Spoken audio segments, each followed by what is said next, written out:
voluntarios europeos de las SS, reclutados por todo el continente y unidos por un juramento a Hitler, terminaron abandonados, perseguidos y traicionados. Marcharon bajo el sol negro creyendo en una causa de gloria y hermandad, pero al caer Berlín y unirse los aliados occidentales a los soviéticos, esa causa se desvaneció en cenizas.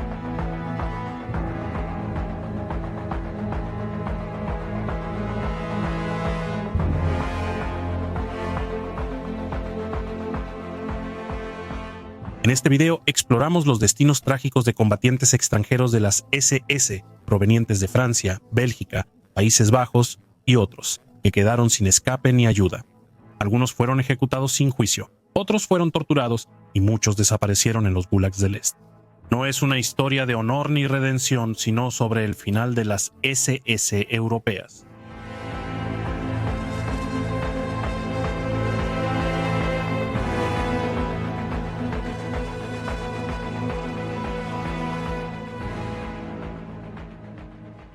En la madrugada del 24 de abril de 1945, con Berlín al borde del colapso, el Brigadeführer de las SS, Gustav Krukenberg, recibió órdenes urgentes del grupo de ejércitos Vístula. La orden era clara. Debía liderar lo que restaba del batallón 57 de la división 33 de granaderos Waffen-SS Carlomagno hacia el centro de Berlín. Esto no era una retirada ni un redespliegue estratégico, era una marcha de muerte al infierno. Los restos de la división, formada casi solo por voluntarios franceses, se reagruparon en el campo de entrenamiento SS en Neustrelitz cuando llegó la orden. Krukenberg, veterano a cargo de una de las defensas más desesperadas, fue ordenado presentarse en la Cancillería del Reich para recibir instrucciones al llegar a la ciudad sitiada. Krukenberg despertó sin demora al Hauptsturmführer Henri Fenet, comandante endurecido del Sturmbataillon Charlemagne, nombre ominoso del batallón 57. Al salir, Fenet vio a Krukenberg ya vestido con un abrigo gris y una expresión que mostraba la gravedad del momento. Vino a pedir voluntarios dispuestos a luchar hasta el final contra el Ejército Rojo en las ruinas de Berlín. Para los soldados de la división Carlomagno, voluntarios extranjeros leales a la visión de Hitler, este era el ajuste de cuentas final. Muchos lo veían como un honor, una oportunidad de cimentar su legado en una lucha que ya estaba perdida. Algunos sabían que era una misión suicida, pero decidieron quedarse. Aunque casi todos querían ir, solo eligieron a 90. No había más espacio y solo había pocos vehículos para transportarlos. A las 8:30 en punto de la mañana la columna partió. 2 semiorugas y 3 camiones pesados formaban el convoy, sus motores rugiendo al encenderse por última vez. El viaje hacia Berlín estuvo lleno de peligros. La superioridad aérea soviética dominaba, obligando a Krukenberg a guiar a sus hombres por caminos secundarios, ocultos entre bosques de pinos, donde los árboles los protegían de los cazabombarderos soviéticos que circulaban por la zona como buitres. Pero el camino a Berlín se había convertido en un corredor de destrucción. Las fuerzas soviéticas ya habían cerrado los accesos del norte, obligando al convoy a tomar una ruta peligrosa y tortuosa. Al entrar por el oeste pasaron junto a columnas de tropas alemanas en retirada, hombres sin esperanza de salvación. Algunos soldados en fuga miraban confundidos a los voluntarios de la Charlemagne y les gritaban que iban al revés. Algunos solo se tocaban la cabeza, pensando que estos hombres de las SS estaban locos, marchando a una muerte segura, no a la supervivencia. Berlín, antes corazón del Reich, ahora era un páramo apocalíptico. Las barricadas bloqueaban las principales avenidas. Distritos enteros habían sido reducidos a escombros humeantes. Se oían los ecos de la artillería y el retumbar de los blindados soviéticos acercándose por todas partes. Mientras el convoy avanzaba con cuidado a través del cadáver de la ciudad, el peso de la fatalidad inminente los oprimía. Al anochecer, tras horas de maniobras agotadoras por calles en ruinas, los hombres de Krukenberg llegaron al Estadio Olímpico, un enorme complejo en la orilla oriental del río Havel, en el oeste de la ciudad. Bajo la sombra del imponente estadio, símbolo de la grandeza nazi en los Juegos Olímpicos de 1936, los voluntarios exhaustos se prepararon para lo que venía. Esta fue su última noche segura. Más allá de este momento, más allá de estas pocas horas de descanso, solo les esperaba el caos, el fuego y la muerte. Mientras los voluntarios de Carlomagno buscaban comida o bebida en un saqueado depósito de la Luftwaffe para resistir la próxima batalla, su comandante, el SS Brigadeführer Gustav Krukenberg, avanzaba entre las ruinas de Berlín hacia la Cancillería del Reich. Los grandes salones de Berlín eran ahora búnkeres donde los oficiales revisaban mapas sin esperanza de salvación. En este centro del régimen moribundo, Krukenberg se reunió con el general Helmut Weidling, nuevo comandante de la defensa de Berlín. Weidling, un soldado pragmático, sabía que la ciudad estaba perdida, pero quería organizar una última resistencia para retrasar la conquista soviética. Weidling rápidamente le dio nuevas órdenes a Krukenberg. El comandante de las SS debía encargarse del sector de defensa C, que abarcaba el sureste de Berlín. Era uno de los sectores más críticos de la ciudad, justo en la ruta del avance del Ejército Rojo. Los soviéticos avanzaban desde los suburbios del sureste, eliminando la resistencia alemana cuadra por cuadra. Si el sector caía rápido, los soviéticos tendrían vía directa al Reichstag y al búnker de Hitler. Para mantener este frente que se desmoronaba, Krugenberg comandaría una fuerza improvisada. Sus propios voluntarios franceses, endurecidos por la batalla del Storm Battalion Charlemagne, estaban entre los más decididos y comprometidos ideológicamente, pero su número era lamentablemente pequeño. Para reforzarlos estaban los últimos restos destrozados de la 11ª División SS Panzergrenadier Nordland, una unidad de élite que alguna vez fue temida por su destreza en combate, pero que ahora se había reducido a una mera sombra de su antigua fuerza. Más allá de estos, Krukenberg tuvo que depender de los pocos defensores dispersos que el personal de Weidling pudiera reunir. Rezagados, hombres heridos remendados apenas lo suficiente para sostener un rifle, jóvenes de las juventudes hitlerianas que apenas tenían edad para afeitarse y reclutas del Volkssturm extraídos de la población civil de Berlín. Muchos de estos hombres jamás habían disparado en combate. Algunos lucharon semanas sin descanso, sobreviviendo solo por desesperación y sabiendo que rendirse era enfrentar la ejecución o morir en un campo de trabajo soviético. Krukenberg asumió la dura realidad de su nuevo mando. Él sabía que no guiaba un ejército a la batalla, sino una procesión fúnebre al abismo. Inició la última resistencia de los voluntarios europeos de las SS. Para los soldados de las Waffen-SS en Charlemagne y Nordland, luchar hasta morir en las ruinas de Berlín no solo fue por lealtad a Hitler. En cambio, estaba arraigada en su profundo odio al bolchevismo, una creencia que había atraído a muchos voluntarios extranjeros a las filas de las Waffen-SS desde el principio. Para ellos, el avance soviético significaba no solo la derrota militar, sino la destrucción de su identidad nacional, soberanía europea y el orden que intentaron preservar. Con los tanques e infantería soviéticos apretando su cerco sobre Berlín, estos hombres sabían que rendirse no era una opción. Las historias de represalias soviéticas, ejecuciones, violaciones masivas y trato brutal a prisioneros ya eran bien conocidas. Para los voluntarios extranjeros de las SS, que ya habían roto lazos con sus países, no había futuro tras esta batalla. Su resistencia en las calles bombardeadas de la capital alemana fue un acto de desafío ante la aniquilación segura. La victoria era imposible, pero siguieron luchando. Las unidades extranjeras de las Waffen-SS eran una extensión de la Schutzstaffel alemana, la fuerza paramilitar que pasó de ser la guardia personal de Hitler a una de las fuerzas de combate más temidas y controvertidas de la guerra. La Waffen-SS en sí misma ha alcanzado desde entonces un estatus casi mítico en los anales de la historia militar, conocida por su disciplina fanática, destreza en el campo de batalla y disposición a luchar hasta el último hombre. Había iniciado como una fuerza encargada de proteger actos del partido nazi y asegurar la seguridad de sus altos funcionarios. Pero a medida que la guerra se intensificó, la Waffen-SS se transformó en una rama militar de élite que rivalizaba con la Wehrmacht, convirtiéndose en una fuerza de combate internacional que atrajo a miles de voluntarios extranjeros de toda Europa. Muchos de estos hombres de Francia, Escandinavia, Países Bajos y los Balcanes se consideraban guerreros de un nuevo orden, un ejército paneuropeo que defendía Europa de la marea soviética. Pero en abril de 1945, esa visión ya se había derrumbado. Berlín, que alguna vez fue el centro del imperio de Hitler, se había convertido en una trampa mortal y las tropas extranjeras de las SS atrapadas dentro estaban a punto de experimentar todo el peso de la venganza soviética. Ellos habían elegido su bando y no habría escape. Es común creer que todos los hombres de las Waffen-SS eran voluntarios motivados por ideología o lealtad al régimen. En realidad, muchos fueron engañados, coaccionados o reclutados a la fuerza para el servicio. Los reclutadores de las Waffen-SS, que a menudo operaban bajo la presión de la escasez de personal durante la guerra, recurrían a tácticas engañosas para llenar sus filas, especialmente al reclutar voluntarios extranjeros. Un caso similar involucró a reclutas daneses engañados con la promesa de ir a Alemania para entrenamiento político y atlético. Esperando nada más que educación ideológica y acondicionamiento físico, en cambio, se encontraron siendo incorporados a la fuerza en las Waffen-SS, armados y enviados al frente.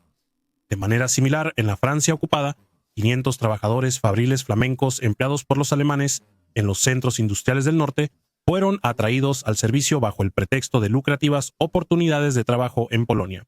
Estos hombres pensaron que firmaban contratos por mejores salarios y condiciones, pero pronto descubrieron que en vez de fábricas, los llevaron a campos de entrenamiento de las SS, donde negarse a servir no era posible.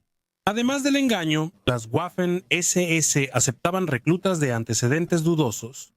El liderazgo de las SS, en particular el SS Obergruppenführer Gottlob Berger, uno de los principales arquitectos del programa de reclutamiento extranjero de las SS, creía que los criminales y marginados podían ser moldeados en guerreros despiadados. Bajo su mando, los reclutadores de las Waffen-SS debían ignorar los antecedentes criminales de los voluntarios, incluso si estaban por ser juzgados o investigados en sus países. La filosofía de Berger era simple. Él consideraba a los criminales candidatos ideales para soldados de élite, pues con disciplina y acondicionamiento pelearían más que los hombres comunes. Para él, el hecho de que muchos se unieran no por ideología, sino por desesperación o por querer escapar de la justicia, era irrelevante. Como dijo, esos problemas de reclutamiento no eran nuevos. A lo largo de la historia, los ejércitos siempre hallaron maneras de transformar a los indeseables en combatientes duros. Aunque las Waffen-SS se presentaban como fuerza de élite e ideológicamente pura, la realidad solía ser distinta. Muchos voluntarios extranjeros fueron engañados o forzados a servir, y mientras Berlín ardía en abril de 1945, miles de ellos, creyentes o reclutas involuntarios, quedaron atrapados en una batalla imposible de ganar. Los soldados agotados de la división Nordland enviados a los Balcanes para recuperarse de los combates en el frente oriental no hallaron descanso. En vez de descansar, fueron enviados a una guerra feroz contra los partisanos de Tito, quienes realizaban una brutal campaña de guerrilla contra los ocupantes alemanes. Emboscadas, el sabotaje y los ataques nocturnos se volvieron cotidianos, y la respuesta alemana fue igualmente implacable. La brutalidad ya no era extraña. Era rutina. La guerra en los Balcanes se había convertido en una lucha de aniquilación sin cuartel pedido ni dado. Para 1945, los últimos vestigios de orden en las filas alemanas se estaban desmoronando. Ya fuera con el gris de la Wehrmacht o las túnicas negras de las Waffen-SS, la mayoría de las tropas alemanas ya no luchaba por la victoria, sino por sobrevivir. Cada día era más retirada, bajas y derrotas. A mediados de marzo de 1945, mientras la maquinaria soviética avanzaba al oeste, los alemanes formaron apresuradamente un grupo de batalla con unidades SS destrozadas para intentar mantener el control del pueblo húngaro de Soret. Entre ellos estaba Hans Geisendorf, oficial del batallón de Sturmgeschütz de la tercera división Panzer SS Totenkopf, quien luego narró el horror de ese enfrentamiento. A medida que se desarrollaba el ataque soviético, las defensas alemanas rápidamente comenzaron a ceder. Las tropas de las Waffen-SS, aunque experimentadas y endurecidas por la batalla, se estaban quedando peligrosamente sin municiones. Los rifles y ametralladoras quedaron en silencio, sus cargadores vacíos. Los soldados revisaron sus bolsas en busca de los últimos cartuchos, pero no quedaba ninguno. Algunos buscaron entre los muertos, mientras otros se dieron cuenta, con horror creciente, de que no les quedaba nada para pelear salvo sus propias manos. A medida que los soviéticos se acercaban, los soldados alemanes recurrieron a la pura desesperación. Sin balas, usaron cuchillos de trinchera, culatas e incluso herramientas de zapador, cortando y golpeando en un último intento por mantener su posición. Era pura carnicería, combate cuerpo a cuerpo en su forma más primitiva. Desde las líneas soviéticas, figuras salieron de las trincheras a solo 50 metros. Hubo una breve pausa. Los soldados del Ejército Rojo, al ver la inutilidad de más derramamiento de sangre, ofrecieron a los alemanes una oportunidad de rendirse. La oferta quedó en el aire, una oportunidad fugaz de sobrevivir, pero las tropas de las Waffen-SS se negaron. Ya fuera por lealtad fanática, por negarse a convertirse en prisioneros de guerra, o por la sombría certeza de que rendirse probablemente los llevaría a la ejecución. Se mantuvieron firmes. Los soviéticos no perdieron más tiempo. El ataque se reanudó con una fuerza abrumadora. Oleadas de infantería del Ejército Rojo avanzaron, sus gritos de batalla resonando por el campo. Detrás de ellos, la tierra temblaba por los tanques soviéticos que tomaban posición, disparando fuego y acero. Los defensores, sin armas antitanque, refuerzos ni oportunidades, no podían responder. Entre los que resistían estaba un batallón reorganizado de la División Norland, sumado rápidamente a la División Viking, pero la batalla ya estaba decidida. En horas las posiciones alemanas fueron invadidas. Los últimos restos de sus unidades destrozadas fueron aniquilados en el asalto. Este era el destino que esperaba a los hombres de Norland, Totenkopf y a todos los voluntarios extranjeros de las SS que aún luchaban en el imperio colapsante de Hitler. Su guerra ya no era por conquista o ideología, era luchar hasta el último aliento en una guerra que hacía mucho se había perdido. Los daneses del regimiento Panzergrenadier 24 Danmark lucharon heroicamente. Recordó Hans Geisendorf años después. Yo estaba posicionado con nuestro Sturmgeschütz en las afueras del pueblo, junto a un escuadrón de infantería. Toda el área era un infierno de destrucción, humo, fuego y el rugido ensordecedor de la artillería. Entonces, en medio del caos, llegó un mensajero gritando que todo había terminado. Nos ordenaron romper el cerco y escapar hacia el oeste. La retirada desesperada fue por necesidad, no por pánico. Otros cañones de asalto quedaron atascados en los campos anegados al oeste del pueblo, sus orugas removiendo el lodo hasta inmovilizarse. Blancos fáciles para la artillería soviética. Poco después, Geisendorf y su escuadrón estuvieron en la misma situación. Su cañón de asalto, antes formidable, era ahora solo acero inútil atascado en el terreno. Solo quedaba destruirlo. Volé nuestro Sturmgeschütz con un Panzerfaust. Geisendorf relató después el recuerdo, aún vívido. Corrimos por nuestras vidas mientras proyectiles de artillería caían cerca, levantando tierra y metralla. No había tiempo para pensar, solo correr. Muchos no lo lograron. El cansancio, las heridas o la desesperanza los vencieron. Geisendorf vio a oficiales del 24 Regimiento Panzergrenadier S. Danmark y de su división suicidarse antes de ser capturados, un destino que muchos temían más que la muerte. Cerca de ahí, el cerco soviético se cerraba sobre las posiciones alemanas en Stuhlwiesenberg. La moral de la división Viking, una de las más elitistas de las Waffen-SS, empezó a fracturarse. Para el Oberführer Karl Ulrich, comandante de la división, era claro que quedarse significaba ser aniquilados. El ejército rojo presionaba y las líneas de suministro estaban cortadas. Solo quedaba una oportunidad: romper el cerco. El 22 de marzo, Ulrich desafió las órdenes de larga data de Hitler de mantener cada centímetro de terreno a toda costa y dio la orden de retirada. La división Viking, golpeada y ensangrentada, intentaría abrirse paso luchando hacia el oeste. Fue una decisión puramente pragmática. Desobedecer a Hitler era traición, pero quedarse era destrucción segura. Pero escapar era más fácil decirlo que hacerlo. Los soviéticos eran implacables, apretando el lazo con cada hora que pasaba. La 9ª División Panzer SS Hohenstaufen de las Waffen-SS mantuvo abierto un corredor y contuvo a los soviéticos mientras Viking se retiraba. Las tropas de Hohenstaufen lucharon con la tenacidad de hombres que entendían lo que estaba en juego. Si el corredor colapsaba, miles de sus camaradas se perderían. Cuando la noticia de la retirada llegó a Hitler, estalló en una furia ciega. El Führer, aún desconectado de la realidad, consideraba cualquier retirada una traición imperdonable.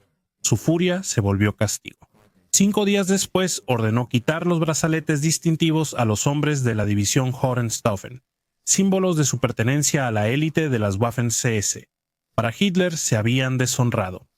Pero para aquellos que habían luchado en las sangrientas calles y los campos helados de Europa del Este, no era la vergüenza, sino la supervivencia lo que importaba ahora. El toque de difuntos de la Alemania nazi resonaba en las ruinas destrozadas de Berlín. Para abril de 1945, el Tercer Reich se había reducido a un parche de tierra cada vez más pequeño.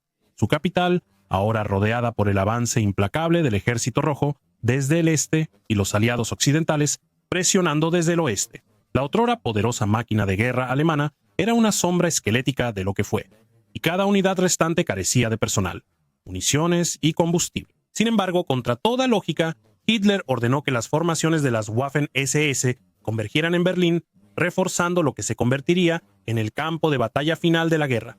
Para este punto, pocas divisiones alemanas conservaban su fuerza completa. La mayoría se había reducido a simples batallones, sus números disminuidos por años de guerra de desgaste, sus filas llenas de rezagados, heridos e incluso reclutas adolescentes forzados al servicio en un último esfuerzo desesperado por evitar lo inevitable. Y aún así, a pesar de lo desesperado de su situación, las SS siguieron luchando. ¿Qué los motivaba? Para muchos no solo era ideología, sino lazos irrompibles forjados tras años de combate brutal. Estos hombres soportaron el infierno del frente oriental, las batallas en los Balcanes y la defensa de los últimos bastiones del Reich. Tanto alemanes nativos como voluntarios extranjeros, muchos ya habían perdido la esperanza de volver a casa. Sus países ocupados por los aliados o soviéticos nunca serían recuperados. Ser capturado por el Ejército Rojo significaba casi seguro ejecución o un destino peor en los gulags de Siberia. Ni cuando todo estaba perdido pensaban rendirse. Incluso al final, no consideraban dejar las armas, recordó un soldado de las Waffen-SS. Para ellos, la única opción era luchar o morir. Aunque la derrota era evidente, algunos aún creían que un milagro podía ocurrir pronto. Durante la guerra, la propaganda alemana presumió de las Wunderwaffen, armas milagrosas que supuestamente cambiarían el rumbo y evitarían la derrota. Muchos hombres de las Waffen-SS creían que estas armas revolucionarias estaban a punto de ser desplegadas. Sabíamos que estaban ocurriendo cosas importantes, recordó Erik Wallen, un voluntario sueco en la división Norrland, que pronto se pondrían en acción armas sensacionales y que gracias a eso, la guerra tomaría un carácter completamente nuevo. Sabíamos que venían cosas aún mejores, pero Berlín ya no tenía milagros. Las armas milagrosas prometidas nunca llegaron. La guerra para ese momento se medía en días, y para las unidades de las Waffen-SS que luchaban en las calles de la capital alemana, la única certeza que quedaba era la muerte. Mientras el Ejército Rojo avanzaba hacia Berlín, sus comandantes encontraron una manera adecuada de marcar el último cumpleaños de Adolf Hitler, el 20 de abril de 1945. El regalo soviético para el Führer no llegó en forma de discursos o ceremonias, sino como un bombardeo implacable desde posiciones al este de la ciudad. La artillería soviética de largo alcance desató una tormenta de proyectiles sobre la capital alemana, golpeando sus calles ya arruinadas, demoliendo edificios y convirtiendo distritos enteros en llamas y escombros. La guerra había llegado ahora hasta la misma puerta de la Cancillería del Reich. Dentro de su búnker subterráneo, Hitler, un hombre que alguna vez estuvo obsesionado con moldear el destino de Europa, ahora estaba reducido a emitir órdenes delirantes a ejércitos que ya no existían. 2 días después, el 22 de abril, estalló en uno de sus últimos ataques de furia documentados al enterarse de que el 11º Ejército Panzer de las SS de Felix Steiner no cumplió la orden de ataque. El ejército de Steiner fue reunido apresuradamente por Heinrich Himmler en las últimas semanas de la guerra, con restos improvisados de divisiones ya destruidas. Hitler, aún con ilusiones de contraofensiva, creía que Steiner podría atacar el flanco soviético y cambiar la guerra. Pero para entonces ya era imposible. No había reservas, combustible ni municiones, solo hombres exhaustos ante una aniquilación segura. Cuando el ataque no ocurrió, Hitler perdió el control. Muchos historiadores creen que este estallido fue diferente. No era solo frustración o enojo, sino darse cuenta de que la única fuerza en la que siempre confió le falló. Las Waffen-SS finalmente habían llegado a su punto de quiebre.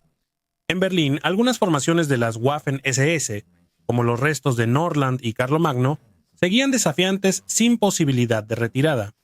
No tenían un hogar al cual regresar, habían jurado luchar hasta el final, y para ellos no había alternativa. La brutal lucha callejera en Berlín fue el resultado directo de la victoria soviética en las alturas de Zielona, la última gran batalla librada entre las fuerzas alemanas y soviéticas antes de que el Ejército Rojo entrara en la ciudad.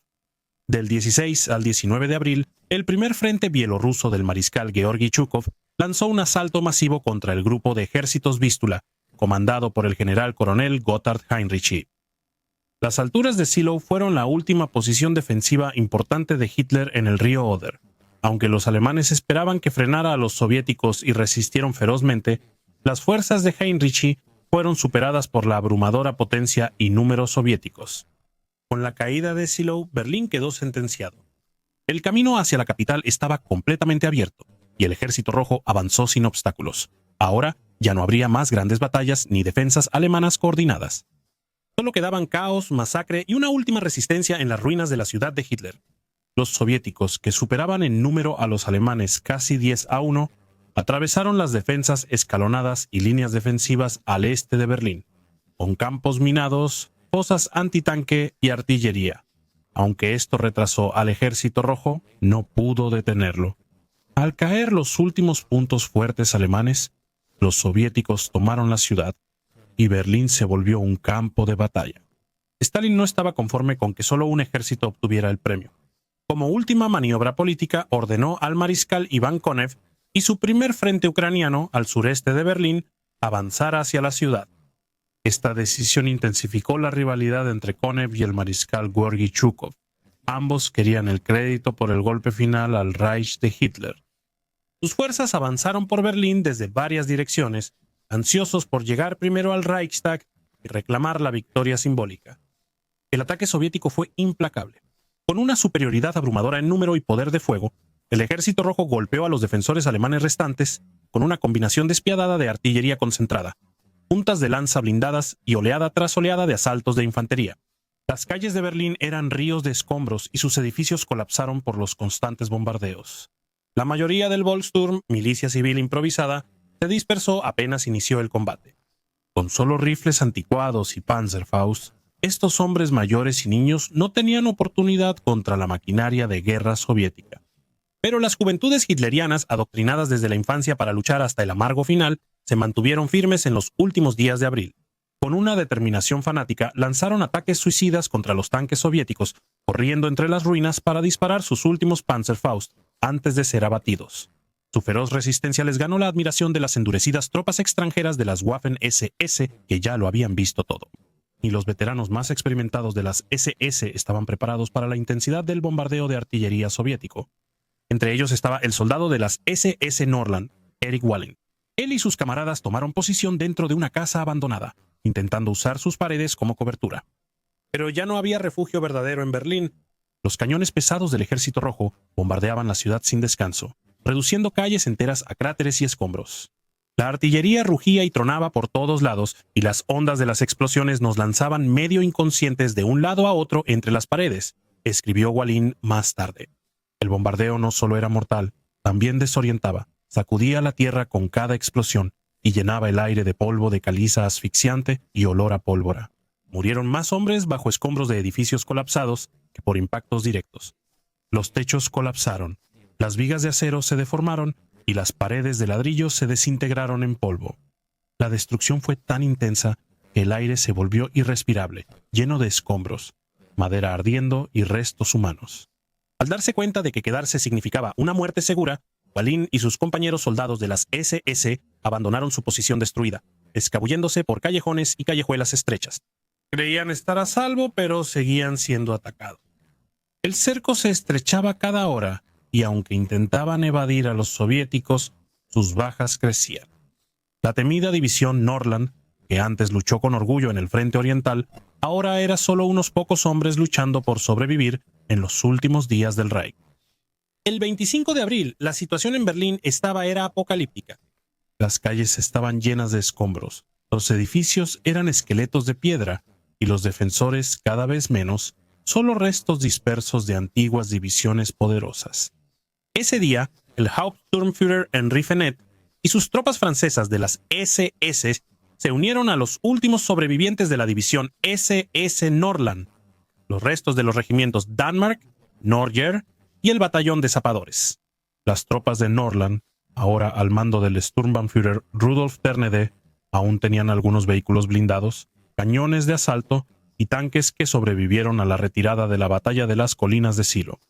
A diferencia de muchas unidades alemanas que habían abandonado sus posiciones y huido hacia el oeste en un intento desesperado por rendirse ante los estadounidenses en Charlottenburg, estas tropas de las SS se habían quedado atrás, decididas a hacer su última resistencia en la capital. Se reforzaron con personal de las Waffen-SS de varias naciones, finlandeses, letones, españoles y húngaros. También combatían grupos de las juventudes hitlerianas, adolescentes que aún soñaban con la victoria, y milicianos del Volkssturm, muchos ancianos con solo rifles de cerrojo y armas improvisadas. A pesar del caos que los rodeaba, esta fuerza reunida se preparó para una última batalla. Se reunieron cerca del aeropuerto de Tempelhof, al sur de la ciudad, para intentar un contraataque contra los soviéticos en avance. Al principio lograron avanzar, avanzando poco más de medio kilómetro, antes de encontrarse de frente con todo el peso del asalto sur del Ejército Rojo. Lideraba el avance soviético el coronel general Vasily Chuikov y su octavo ejército de la Guardia, que ya había hecho sangrar a los alemanes en Stalingrado. No eran reclutas, los hombres de Chuikov eran veteranos de la brutal guerra urbana. El coronel general Mikhail Kutukov y su primer ejército de tanques de la Guardia, una fuerza mecanizada con los blindados más letales soviéticos, los respaldaban. Al mediodía, el campo de batalla se había convertido en un torbellino de muerte. El puesto de mando de Fennet, improvisado entre ruinas, sufrió un intenso fuego de ametralladora. La infantería soviética avanzó en oleadas tras los T-34, mientras el estruendo de la artillería marcaba su avance. Al ver que no podían quedarse pasivos y ser superados, las tropas extranjeras de las Waffen-SS lanzaron un contraataque desesperado. Avanzaron con ferocidad, obligando a los soviéticos a retroceder en un combate brutal cuerpo a cuerpo. Por un momento fugaz, parecía que habían tomado la delantera, pero su éxito fue de corta duración. Llegaron refuerzos soviéticos que los flanquearon por ambos lados, mientras más infantería se sumaba para rodearlos y aniquilarlos. Al anochecer, los soldados de las SS se retiraron y reorganizaron para una nueva posición defensiva. Las tropas Panzer de Nordland, con sus últimos vehículos blindados operativos, posicionaron cañones de asalto tras barricadas de adoquines, usando el entorno urbano como cobertura. Cuando la siguiente oleada de tanques soviéticos avanzó, los artilleros alemanes abrieron fuego y destruyeron varios vehículos enemigos rápidamente. Pero su triunfo fue efímero. Las reservas de munición se agotaban y pronto los Panzers de Nordland debieron retirarse, dejando a la infantería sola. Sin apoyo blindado, los hombres de Fennet no podían mantener su posición. Con las tropas soviéticas acercándose, los últimos franceses de las SS retrocedieron otra vez. Su destino era Anhalter-Bahnhof, una de las principales estaciones de tren de Berlín, ahora solo una carcasa destruida por bombas. Cerca de ahí, se refugiaron en una cervecería, cuyo interior estaba lleno de polvo, vidrios rotos y los fantasmas de un mundo que desaparecía ante sus ojos. A la luz de linternas, los hombres de las SS francesas, cansados, se acomodaron para pasar la noche. La ciudad colapsaba a su alrededor y sabían que al amanecer habría otro día de matanza.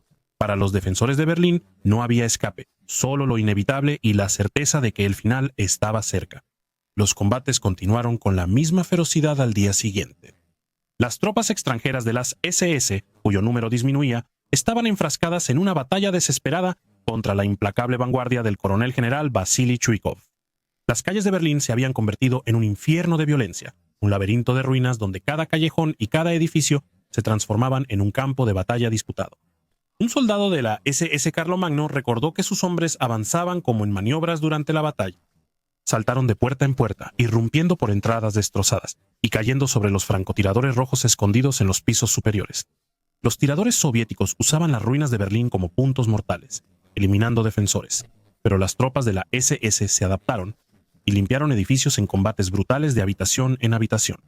Detrás de ellos, los últimos tanques y cañones de asalto sobrevivientes de Nordland rugieron al entrar en acción, sus cañones escupiendo fuego y acero.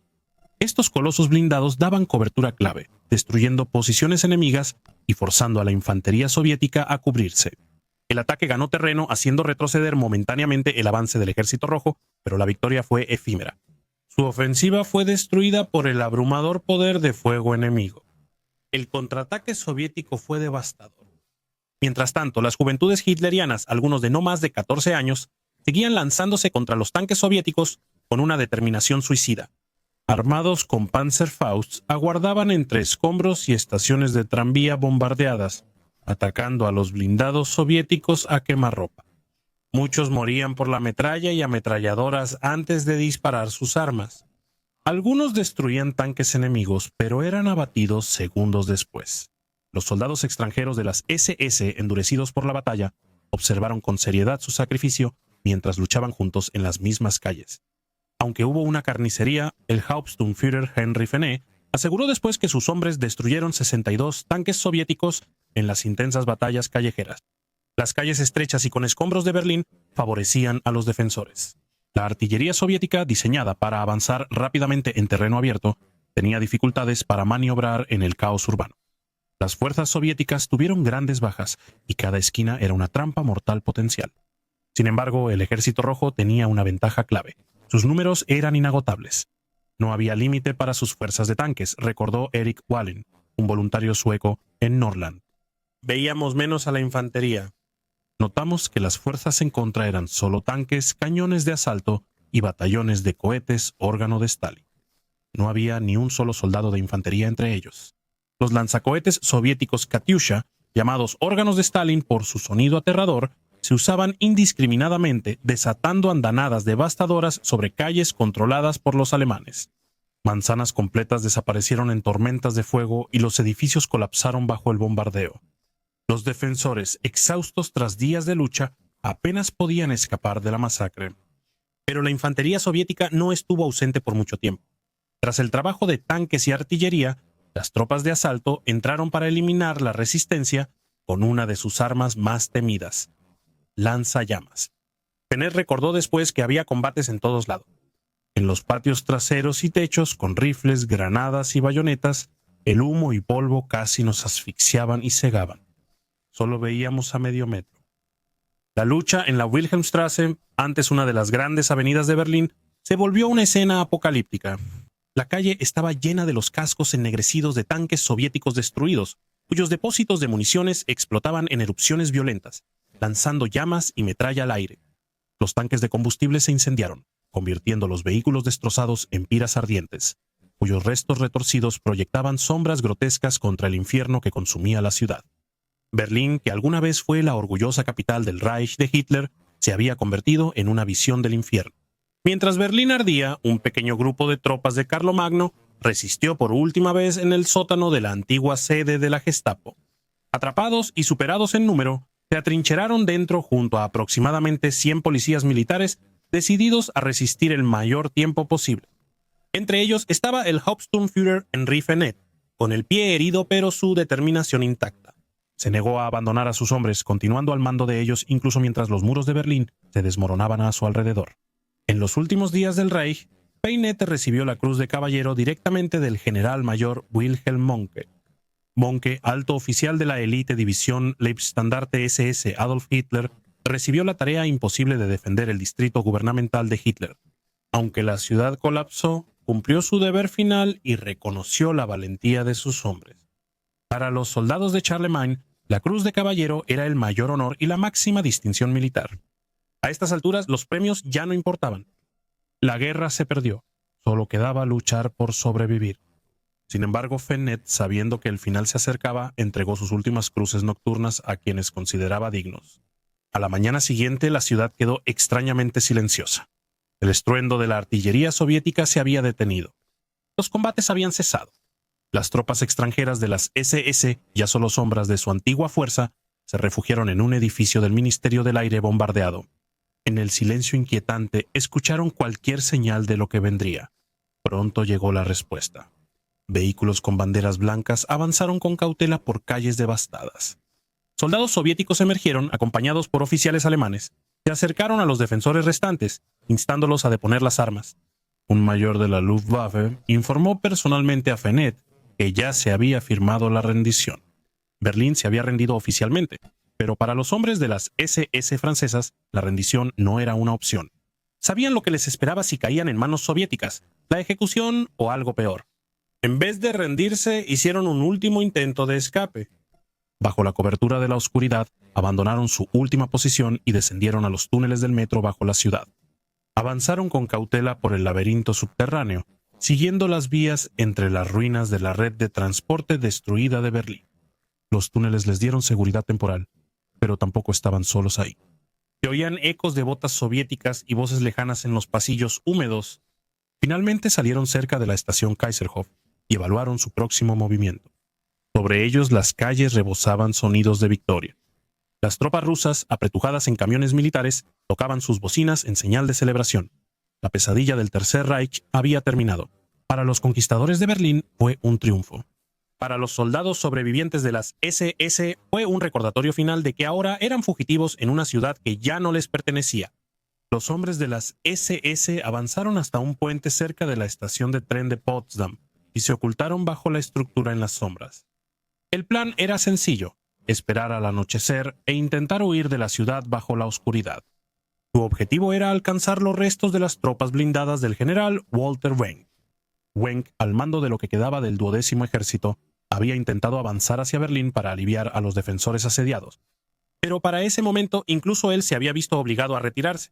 La esperanza de hallar salvación en sus filas era solo un anhelo desesperado. El tiempo se agotaba y los soviéticos reforzaban su control sobre la ciudad. El destino de los hombres de Fennet dependía de lograr escapar entre las líneas enemigas o ser absorbidos por las ruinas de la capital de Hitler. Mientras la batalla por Berlín rugía, el general de tropas Panzer, Walter Benck, les había dado a sus hombres un propósito singular: no recuperar la ciudad, sino mantener abierta una frágil ruta de escape para quienes aún estaban atrapados dentro. Su 12ª armada superada y golpeada ya no luchaba por Hitler ni por la victoria, sino para ganar tiempo para los soldados en retirada, civiles desesperados y quienes aún podían huir antes de que el Ejército Rojo cerrara la ciudad. Las fuerzas de Wenck participaron en feroces acciones de retaguardia, manteniendo los últimos corredores hacia el oeste abiertos el mayor tiempo posible. Para Enrique Fennet y sus tropas francesas de las SS, esta pequeña esperanza de escape fue su objetivo final. Bajo un puente cerca de la estación de tren de Potsdam, esperaron la noche para evadir el cerco soviético y unirse al ejército en retirada de Wenck. Si alcanzaban a los aliados occidentales, evitarían el cautiverio soviético. Pero los soviéticos ya estaban apretando el lazo. Antes de que pudieran salir de su escondite, las tropas rusas los descubrieron. Sin fuerzas, Fennet y sus hombres, agotados, heridos y sin municiones, fueron capturados. Fueron parte de los 130.000 soldados alemanes capturados por el Ejército Rojo en Berlín. Soldados que pronto enfrentarían el duro cautiverio soviético. La mayoría de las tropas extranjeras de las Waffen-SS en Berlín fueron asesinadas o capturadas, aunque algunos lograron escapar, pero pocos permanecieron libres mucho tiempo. Un soldado noruego de las SS escapó del sector soviético, pero su libertad fue breve. Luego, un guardia ruso ebrio lo capturó, pero él aprovechó, sometió al guardia y escapó audazmente. Huyendo hacia el oeste, finalmente llegó a las líneas británicas, donde se rindió, prefiriendo la cautividad aliada al destino brutal que le esperaba en manos soviéticas. Otro combatiente de las SS, decidido a desaparecer, se refugió en las ruinas de una bodega, esperando a que el caos disminuyera. Bajo la oscuridad se dirigió al norte y llegó a la costa. Allí tomó un bote rumbo a Dinamarca, esperando pasar desapercibido, pero su alivio duró poco. Al llegar fue arrestado rápidamente. Para la mayoría de las tropas de Carlomagno y Nordland en Berlín, escapar era una ilusión. La guerra había terminado. Su lucha no terminó en la victoria ni en la retirada, sino en el frío dominio del cautiverio soviético, un destino al que muchos no sobrevivirían. No todos los soldados de la SS Nordland cayeron en manos soviéticas. Contra todo pronóstico, Erich Valen y Hans Gustav Persson, ambos veteranos de la división, lograron escapar con éxito de las ruinas de Berlín. Disfrazándose como refugiados italianos, navegaron por la caótica ciudad, evadiendo 2 puntos de control soviéticos. Su vida dependía de fingir ser civiles desplazados y no soldados de las Waffen-SS, pues ser capturados significaba ejecución o morir lentamente en un cautiverio soviético. Su escape los llevó al río Elba, donde tomaron un ferry hacia territorio británico. Cuando llegaron con los aliados occidentales, finalmente estuvieron a salvo de la represalia soviética. Pero para la mayoría de los que llegaron a las líneas aliadas, la seguridad fue una ilusión temporal. Para los miles de soldados alemanes que lograron cruzar a las zonas británicas y estadounidenses, les esperaba una nueva prueba. Los aliados occidentales, ansiosos por distanciarse de los restos de la maquinaria de guerra nazi, repatriaron rápidamente a la mayoría de los prisioneros alemanes a sus países de origen. Al llegar, muchos de estos exsoldados fueron arrestados y llevados a juicio, enfrentando la justicia por su papel en la guerra. Después de la batalla de Berlín, el general francés Philippe Leclerc se topó con 12 franceses capturados de la división Charlemagne de las Waffen-SS, voluntarios que lucharon hasta el final por el colapsado Reich. Mientras estaban frente a él con uniformes alemanes gastados, Leclerc supuestamente los miró con desdén y preguntó: ¿No les da vergüenza usar uniformes alemanes? Uno de los hombres de las SS, sin remordimiento, respondió fríamente: ¿Y usted? ¿No le da pena usar uno estadounidense? Según algunos contemporáneos, ese breve intercambio selló su destino. Enfurecido, Leclerc se volvió hacia sus hombres y dio la orden tajante: desháganse de ellos. No hubo juicio, ni se convocó a ningún tribunal militar. Los hombres del Regiment de Mars du Chat ¿Entendieron la orden? Era una sentencia de muerte. Los soldados franceses de las SS capturados fueron ejecutados sumariamente en el acto, sin ceremonia ni justicia. Sus cuerpos quedaron 3 días donde cayeron, sin ser tocados ni enterrados, hasta que llegó un destacamento estadounidense para recogerlos. Entre los capturados por los soviéticos estaba el Hauptsturmführer Henri Fenet, el oficial francés de las SS que había liderado la última resistencia del Sturmbataillon Charlemagne. En vez de ejecutarlo, los soviéticos extraditaron a Fenet a Francia, donde recibió 20 años de trabajos forzados. Sin embargo, en un giro sorprendente de los acontecimientos, fue liberado después de cumplir solo la mitad de su condena, un destino mucho más misericordioso que el que les esperaba a muchos de sus camaradas. Pero mientras algunos soldados extranjeros de las Waffen-SS enfrentaron juicios y encarcelamiento, otros sufrieron destinos mucho peores. Rusos y cosacos que sirvieron en formaciones de las SS como voluntarios antibolcheviques fueron devueltos a la Unión Soviética. Stalin, que los veía como traidores, mandó ejecutar a 1000. El resto fue hacinado en vagones de ganado y deportado al Gulag en Siberia, donde la mayoría murió en los páramos helados. De las tropas eslavas de las Waffen-SS, los ucranianos de la división de Galicia tuvieron mejor destino. A diferencia de los voluntarios rusos de las SS, ellos tenían poderosos defensores a su favor. La Cruz Roja, el Vaticano y el ejército polaco intervinieron, señalando que la división de Galicia luchó principalmente contra el ejército rojo y no cometió crímenes de guerra a gran escala como otras SS. Por la presión diplomática, los soldados ucranianos no regresaron a la Unión Soviética. En cambio, después de un breve internamiento, se les permitió emigrar, estableciéndose en el Reino Unido y Norteamérica, donde muchos reconstruirían sus vidas lejos de las ruinas del Tercer Reich. En Yugoslavia, el destino de los antiguos miembros de las SS era más impredecible. Muchos capturados sufrieron brutalidad, ejecución o muerte en campos de trabajo. Sin embargo, el presidente Josip Broz Tito, consciente del equilibrio étnico en Yugoslavia, optó por un enfoque más pragmático. Reconoció que sancionar a todos los exmiembros de las SS podría desestabilizar su frágil gobierno. Solo los acusados de crímenes de guerra contra yugoslavos fueron juzgados. El resto, incluso quienes lucharon bajo la Waffen-SS, recibió amnistía. La guerra terminó, pero para los del bando perdedor, especialmente quienes portaban las dobles runas de las Waffen-SS, la lucha por sobrevivir apenas empezaba. Ya fuera por ejecución, encarcelamiento, exilio o engaño, el destino de cada hombre ahora no lo determinaba la guerra, sino la cambiante política del mundo de posguerra. La efectividad de las divisiones extranjeras de las Waffen-SS era muy variable. Algunas unidades se volvieron fuerzas de combate formidables, pero otras no lograron habilidad y fueron relegadas a la guerra antipartisana, participando en campañas brutales contra la resistencia local. Muchas de estas formaciones no tenían la cohesión, disciplina ni entrenamiento de los alemanes, sufriendo deserción, conflictos internos y liderazgo inconsistente. Sin embargo, hubo excepciones.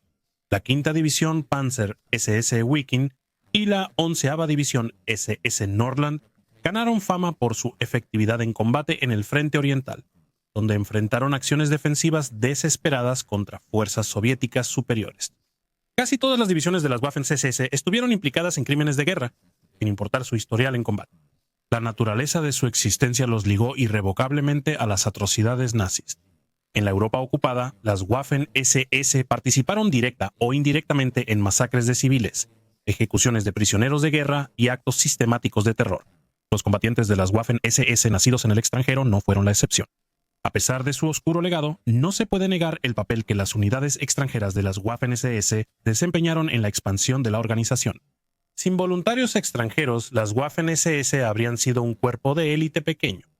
Al reclutar tropas extranjeras a gran escala, las Waffen-SS duplicaron su tamaño cada año desde finales de 1942. La fuerza paramilitar personal de Hitler se volvió un ejército multinacional que reclutó gente de Francia, Países Bajos, Bélgica, Escandinavia, los Balcanes, Ucrania y otros lugares. En los últimos años de la guerra, las tropas extranjeras constituían una parte significativa de las Waffen-SS, con algunas divisiones compuestas casi en su totalidad por voluntarios no alemanes. Al final, las Waffen-SS, concebidas como una fuerza de élite, dependieron cada vez más de reclutas extranjeros para mantener su fuerza. Durante los últimos días de la guerra, estos mismos hombres combatieron hasta el final en Berlín, resistiendo a los soviéticos hasta que no quedó nada por lo que luchar. El Reich había caído, su causa estaba perdida, y para aquellos que sobrevivieron, el mundo de la posguerra no tenía lugar para ellos. Las Waffen-SS extranjeras apoyaron la maquinaria militar del régimen, pero al acabar la guerra pagaron un alto precio. Arresto, exilio, ejecución o una vida cargando con el estigma de su lealtad a la organización militar más infame del siglo XX. Con esto terminamos el video de hoy. Muchas gracias por quedarte hasta el final, tu apoyo es muy importante para mí. Un enorme agradecimiento a mis increíbles patrocinadores. Si quieres apoyar el canal o ver contenido exclusivo, los enlaces a mi Patreon e Instagram están abajo. Espero que hayas aprendido algo nuevo. Nos vemos en la próxima aventura. Cuídate y hasta pronto.